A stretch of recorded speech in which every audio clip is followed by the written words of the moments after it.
नागेश पाटील आष्टीकरांचा एक व्हिडिओ समोर आलाय। कामं होत नसल्यामुळे आम्ही हे पाऊल उचलल्याचं त्या व्हिडिओमध्ये आष्टीकर म्हणतायत। आमच्यावर अविश्वास दाखवला तेव्हाच ठरवलं थांबून फायदा नाही।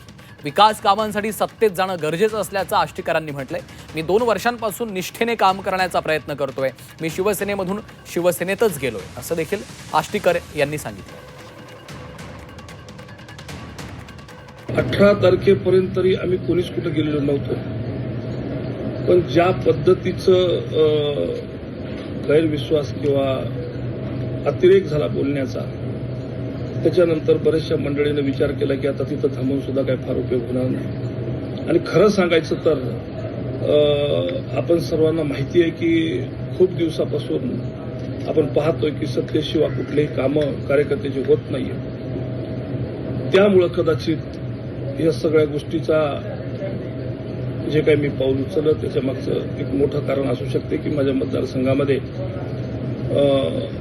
विकास कामे करावं लागतील। लोकांनी खूप मोठ्या आशेनं मला निवडून दिलेलं आहे आणि मला त्यांची कामं करणं कर्मप्राप्त आहे। सर्व्हाइव्ह कसं करणार हाही प्रश्न अगदी बरोबर आहे, पण मुद्दा असा आहे की ही अडचण फक्त एकट्या आष्टीकरांची आहे का? ही अडचण जशी आष्टीकरची, संजय देशमुखची किंवा संजय दिनाची आहे, तशीच ही अडचण ही राजाभाऊ वाजेंची पण आहे, अरविंदभाईंची आहे, अनिल देसाईजींची आहे किंवा राष्ट्रवादीच्या अनेक आमदार खासदारांची आहे, काँग्रेसच्या आमदार खासदारांची अडचण आहे। त्यामुळे हे कारण किती पर्याप्त ठरतं? बरं, त्यातही ते असं सांगतायत की नाही आम्ही 18 तारखेपर्यंत आमचं काही ठरलंच नव्हतं। का खोटं बोलतायत ही सगळी माणसं?